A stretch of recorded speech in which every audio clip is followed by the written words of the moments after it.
জিন্দাবাদ মুসা করিমুল্লাহ ভাই জিন্দাবাদ জিন্দাবাদ জিন্দাবাদ এই মুসা করিমুল্লাহ ভাই তোমায় আমরা বলছি না বলবো না বলছি না বলবো না এবার ভোটে জিতবে কে এবার ভোটে জিতবে কে আইএসএফ ছাড়া আবার কে এই মমতা দেখে যা এই মমতা দেখে যা আইএসএফ এর ক্ষমতা এই অভিষেক দেখে যা আইএসএফ এর ইনকলাব ক্ষমতা জিন্দাবাদ ইনকলাব জিন্দাবাদ মমতাকে বলে দিন মমতাকে বলে দিন অভিষেক বাবুকে বলে দিন তৃণমূলকে বলে দিন ভোট ভোট ভোট দেবেন কোনখানে চিহ্নের মাঝখানে ভোট ভোট ভোট দেবেন কোনখানে চিহ্নের মাঝখানে আগামী 29 এপ্রিল আসছে দিন চিহ্নে ছাপ দিন আগামী 29 এপ্রিল আসছে দিন চিহ্নে ছাপ দিন আগামী 29 এপ্রিল আসছে দিন চিহ্নে ছাপ দিন ওয়াকফ চোরেদের বলে দিন দিল্লি গিয়ে ভোট দিন রেশন চোরেদের বলে দিন দিল্লি গিয়ে ভোট দিন সম্প্রীতি বিনষ্টকারীদের বলে দিন দিল্লি গিয়ে ভোট দিন সাম্প্রদায়িক শক্তিদের বলে দিন দিল্লি গিয়ে ভোট দিন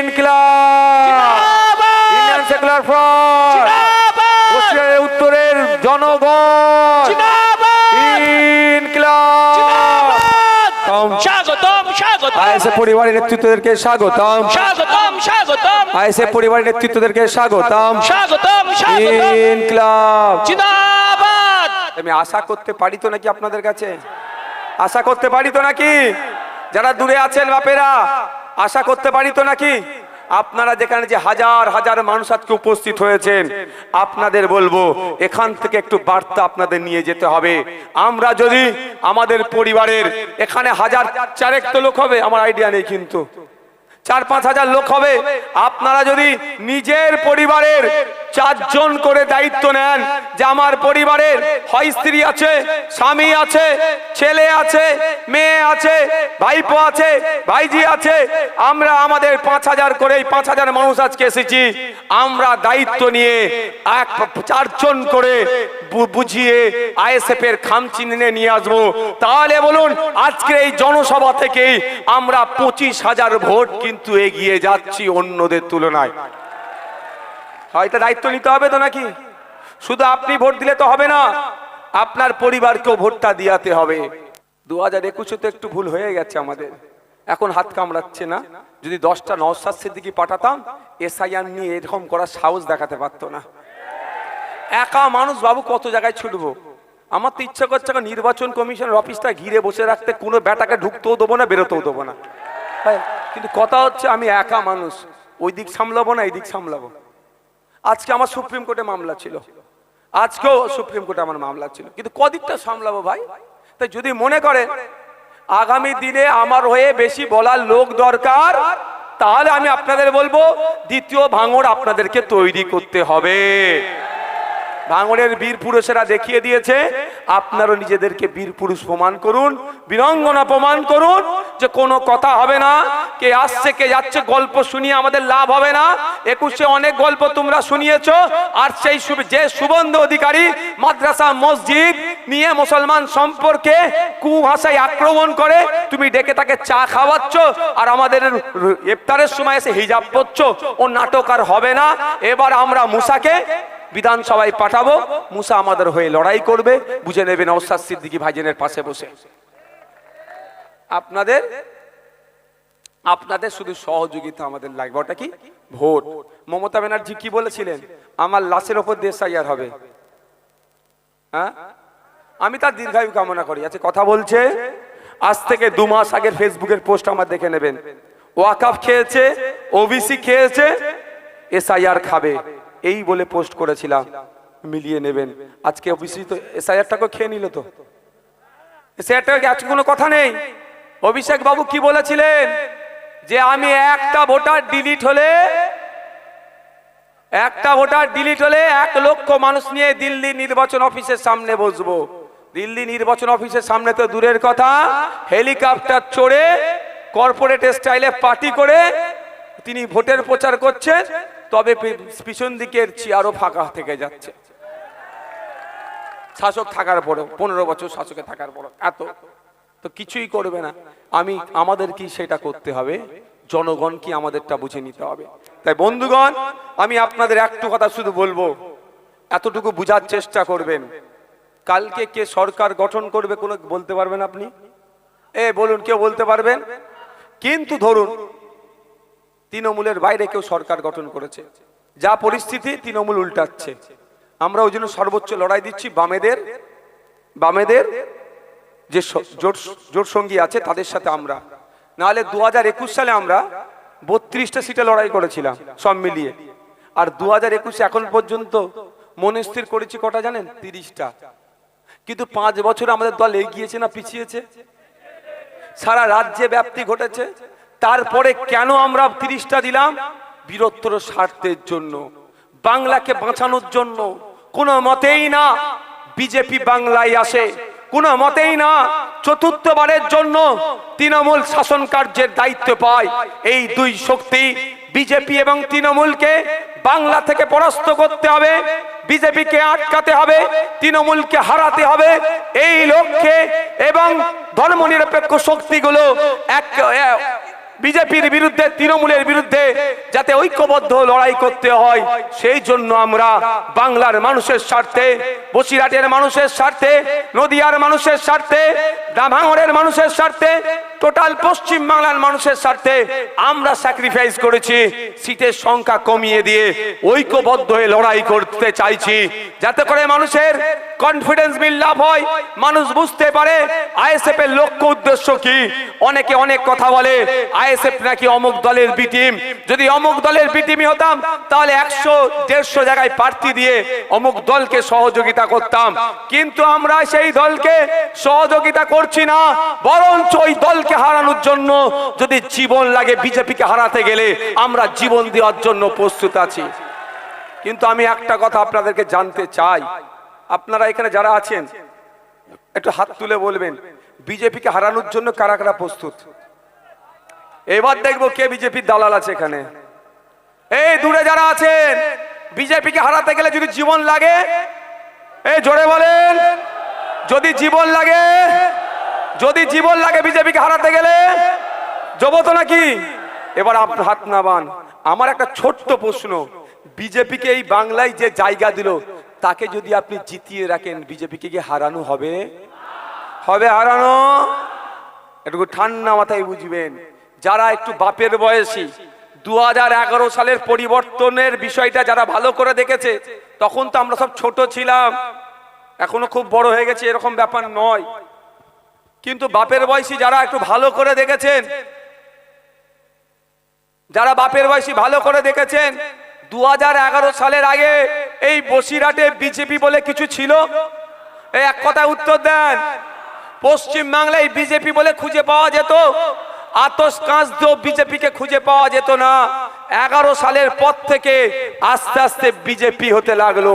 এই রহস্যটা জানতে হবে। শুধুমাত্র আপনাকে আমাকে বলছে বিজেপিকে আটকান, বিজেপিকে আটকান, শুধু বিজেপিকে আটকে লাভ হবে না, বিজেপির চাস্তো ভাই তৃণমূলকেও আটকাতে হবে, নাহলে চাস্তো ভাইয়ের জন্য এই গলা ফাটাবে। কি বলছি বুঝতে পেরেছেন? আমি উদাহরণ দেবো, প্রমাণ দিয়ে কথা বলি। আপনারা বলুন 2011 সালের আগে খুঁজে পাওয়া যেত না বিজেপি, 2011-র পরে হলো। 1998 সালের আগে পশ্চিম বাংলায় বিজেপি চাষ করার অনেক চেষ্টা করেছিল, কিন্তু জ্যোতিবাবু স্প্রে করে বিজেপিকে বাংলায় চাষ করার জায়গা দেয়নি। কিন্তু পরবর্তীতে আমরা দেখছি, কি দেখলাম, যে বিজেপি দেখলো সরাসরি সে নিয়ে এই মাঠে চাষ করতে পারবে না, অনেক টাফ হয়ে যাচ্ছে তার জন্য, সেই জন্য তৃণমূলের হাত ধরলো। তৃণমূলের হাত ধরেনি, তখন মমতা ব্যানার্জির হাত ধরলো। মমতা ব্যানার্জিকে কংগ্রেস থেকে বার করে নিয়ে এসে তৃণমূল কংগ্রেস নামক দলটা তৈরি করে দিল বিজেপি। কি বলছি বুঝতে পেরেছেন? আমি অন্যায় কথা বলিনি, তার জন্য প্রায় আমার 20টা মামলা। যদি একটা অন্যায় কথা বলি তাহলে মমতা ব্যানার্জি আমাকে ছেড়ে দেবে? ছাড়বে না, আমার নামে প্রচুর মামলা দিয়ে দেবে। কিন্তু রেকর্ড হচ্ছে, এই সামনে বলছি, আপনারা শুনে রাখুন, তৃণমূল যে দলটা তৈরি হয়েছে, এই দলটা বিজেপি তৈরি করে দিয়েছে, তৈরি করে মমতার হাতে গিফট করেছে। কি দায়িত্ব ছিল মমতা ব্যানার্জির? বিজেপির জন্য অনুকূল পরিবেশ তৈরি করা। আজকে এই মাঠ যেটা আছে এখানে, কালকেই যদি আমি বলি এই মাঠে আমি ধান চাষ করব, এটা কি সম্ভব হয়ে উঠবে? এটা ধান চাষের মতো উপযুক্ত মাঠ নয়। হয় মাটি চেঞ্জ করতে হবে, নালে পানি দিয়ে, তারপরে কি বলে গো, ট্রাক্টর দিয়ে চষে চাষে বীজ লাগাতে হবে, ধান গাছ বড় হবে, তারপরেই ধান হবে। সময় সাপেক্ষ নয় তো 1998 সালের আগে বিজেপি দেখলো এই মাঠে চাষ করতে পারবো না, এই মাঠে চাষ করতে গেলে ঠিক লোককে লাগাতে হবে। সেই ভদ্র মহিলাটার নাম হচ্ছে মমতা ব্যানার্জি। আজকে পশ্চিম বাংলায় বিজেপির যা বর্বরান্ত, বিজেপির যা লাফালাফি হম্বিতম্বি, সবটার জন্যই পশ্চিম বাংলায় যদি সব থেকে বেশি কেউ দায়ী থাকে তার নাম মমতা ব্যানার্জি। আর আপনারা ভাবছেন মমতা ব্যানার্জিকে দিয়ে বিজেপিকে আটকাবো। আরে বিজেপির গর্ভে মমতা ব্যানার্জির জন্ম হয়েছে, মানে তার দলের জন্ম হয়েছে, সে কি করে আটকাবে? তাই আপনাদের বলবো, যদি চান বিজেপির এই লম্ফঝম্প বন্ধ করতে হবে, যদি চান বিজেপির এই হই হই বন্ধ করতে হবে, যদি চান শুভেন্দু অধিকারীর মুখে লিকোপ্লাস্ট লাগাতে হবে, তথার মুখকে বন্ধ করতে হবে, যদি চান আপনারা বিজেপির এই অন্যায় সাম্প্রদায়িক শক্তিকে বাংলা থেকে বিতাড়িত করতে হবে, তাহলে আপনাদের বলবো চলুন ফিরে যাই 2011 সালের আগের ইতিহাসে। চলুন ফিরে যাই, আমরা একটু ফিরে যাই 2011 আগে। 2011 আগে পশ্চিম বাংলায় তৃণমূল ছিল না ক্ষমতায়, বিজেপিকেও দেখা যেত না। তাই সময় এসেছে 2026, যদি আপনারা চান বিজেপিকে আটকাতে হবে, বিজেপিকে রুখতে হবে, তাহলে এগিয়ে আসুন, চলুন।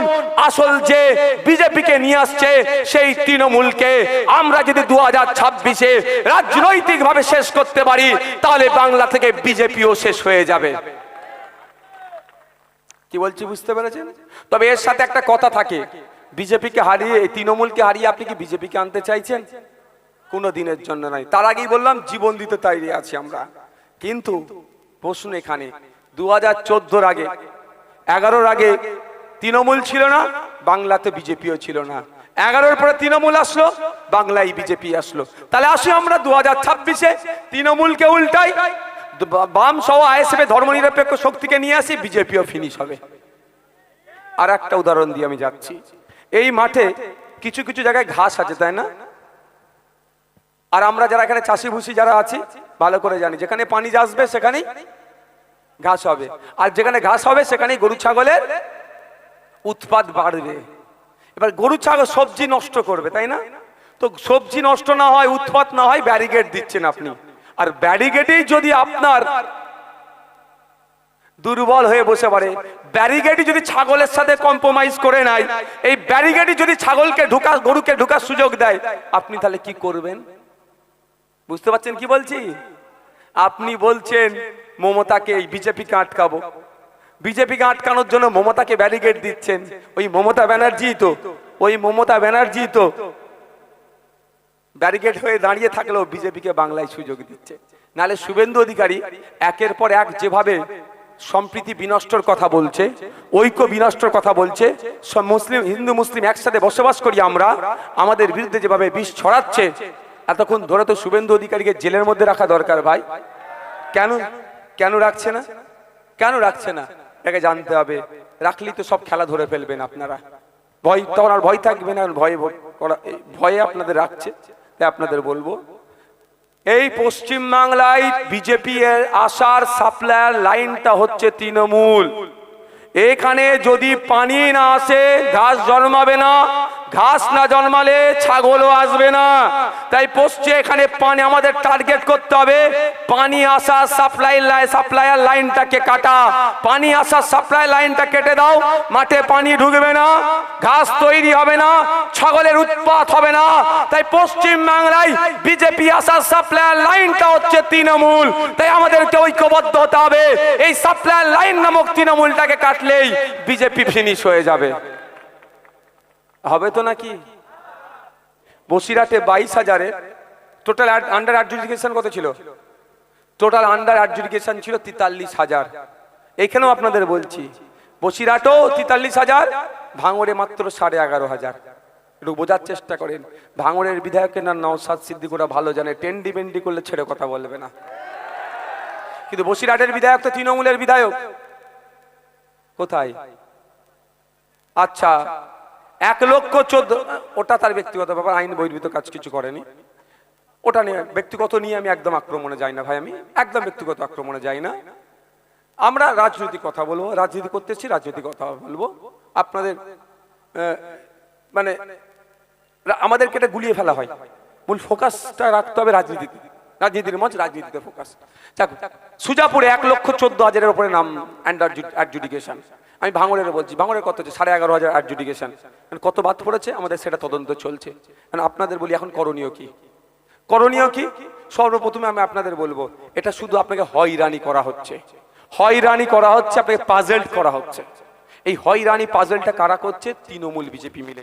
এবার আমাদেরকে শপথ নিতে হবে, যারা আমাদেরকে এই আতঙ্কের মধ্যে রেখেছে, এই যারা আমাদেরকে আতঙ্কের মধ্যে রেখেছে তার জবাব আমরা দেবো তো নাকি? 12টা রাজ্যে এসআইআর হচ্ছে ভাই, 12টা রাজ্যে। কোন জায়গায় শুনেছেন কোন রাজ্যে আন্ডার লজিক্যাল ডিসক্রিপেন্সি আছে, আন্ডার অ্যাডজুডিকেশন আছে? কোন রাজ্যে শুনিনি। কেন হলো? এই লজিক্যাল ডিসক্রিপেন্সি তৈরি হয়েছে মমতা ব্যানার্জির জন্য আমাদের রাজ্যে। এটা ক্যামেরাই হচ্ছে। মমতা ব্যানার্জি ফাঁদটা তৈরি করে দিয়েছে মমতার হাতে। এই যে 22,000 মতো ভোটার এখন আতঙ্কে আছে বসিরহাট উত্তরে, এর জন্য সব থেকে বেশি দায়ী যিনি, তার নাম হচ্ছে মমতা ব্যানার্জি। আমি আপনাদের বলবো আজকে মমতা ব্যানার্জিকে এসআইআর নেওয়ার কথা বলতে শোনা যায় না, কিন্তু নওশাদ সিদ্দিকী এখনো আপনাদের জন্য আইনি লড়াই লড়ে যাচ্ছে। আমি আপনাদের বলবো এর জবাব দিতে হবে। 250 কোটি টাকা দিয়ে মমতা ব্যানার্জি দ্রুততার সাথে এসআইআর যাতে হয় খরচ করেছে। 250 কোটি টাকা আপনার আমার ট্যাক্সের টাকা। 90,000-এর মতো অফিসার দিয়েছে এসআইআর করার জন্য, কিন্তু কম্পিউটার অপারেটর দিল না। কম্পিউটার অপারেটর দিলে লজিক্যাল ডিসক্রিপেন্সি আসতো না, লজিক্যাল ডিসক্রিপেন্সি না আসলে আন্ডার অ্যাডজুডিকেশন আসতো না, আন্ডার অ্যাডজুডিকেশন না আসলে আপনার আমার ডিলিট হয়েছে বা আতঙ্কিত থাকতাম না। সর্বপ্রথম ফিরে আসা যাক, মাত্র 1000 কম্পিউটার অপারেটর চেয়েছিল 3 থেকে 4 মাসের জন্য। 1 মাসে যদি খরচ হবে কন্ট্রাকচুয়াল যদি 10,000 করে হয় 1 কোটি টাকা, 4 মাসে 4 কোটি টাকা এক্সট্রা লাগতো। যেখানে মমতা ব্যানার্জি 90,000 অফিসার দিচ্ছেন, 250 কোটি টাকা এসআইআর করার জন্য দিচ্ছে, সেখানে মাত্র 1000 কম্পিউটার অপারেটর দিল না কেন? এই প্রশ্নটা নিজের বিবেককে করুন। বিজেপিকে ফাঁদটা তুলে দিল, সেখানে মাত্র আর 4 কোটি টাকা খরচ করলো না কেন? কারণ এটা যদি করতো সবার নাম ঠিক হয়ে যেত। সবার নাম ঠিক হয়ে গেলে এখন আর এসআইআর নিয়ে চর্চা হতো না। মমতা ব্যানার্জির চুরি, দুর্নীতি, কয়লা চোর, ছাগল চোর, গরু চোর, ভেড়া চোর, এই চোরেদের বিরুদ্ধে আমরা কথা বলতাম। এই চোরেদের বিরুদ্ধে কথা বলার পরিবর্তে আমাদের এখন কি করতে হচ্ছে? ভাইজান একটু বক্তব্য দেন এসআইআর নিয়ে কি হবে। বুঝতে পারছেন কি বলছি? কেমন করে সমস্যা হয়েছে জানেন? আপনার নামের একটা ফুল স্টপ ছেড়ে গেছে কম্পিউটারে, আপনাকে আন্ডার এই লজিক্যাল ডিসক্রিপেন্সি, আর লজিক্যাল ডিসক্রিপেন্সির পরেই আপনার আন্ডার অ্যাডজুডিকেশন, তারপরে ডিলিট হচ্ছে। অবাক কাণ্ড, অবাক কাণ্ড। 2002-এর ভোটার লিস্ট বাপের দেখিয়ে ছেলে পার হয়েছে, ছেলে বৈধ ভোটার, বাপ এখন অবৈধ ভোটার হয়ে গেছে। এখন ট্রাইব্যুনালে গিয়েছে। আজকে ডেটেও বলবো, আতঙ্কিত হবেন না, আতঙ্কিত হলে সমাধান হবে না। আমরা এই বসিরহাটের জন্য খুব তাড়াতাড়ি উকিল রেডি করছি, কিভাবে ফর্ম ফিল আপ করে কোথায় কি লিখে জমা দিতে হবে তা রেডি করছি। আপনারা আজকে আমাদের টিমের সাথে কথা চলছে, আমরা কথা বলছি যাতে আপনাদের ভোটাধিকার কেউ না কাটতে পারে, তার লড়াই করছি। তবে আমি দাদুর কবর দেখাতাম, অনেকের রাগ হতে দেয় না। আজ আমি কি করতে পারি ভাই, ডাউন সিস্টেমটা আমার হাতে আছে তো, যাতে সময় নেই, ওই হই করলে আরো সময় নষ্ট হয়ে যাবে ভাই। তো আমি আপনাদের বলবো এতটুকু কথা, দাদুর কবর দেখাতাম, অনেকের রাগ হতো না। আজকের দিনে বলছি, আপনার ভোটাধিকার ফেরতের জন্য হয়তো দাদুর কবরটাও কাজে লাগতে পারে, মিটিয়ে নেবেন আগামী দিনে।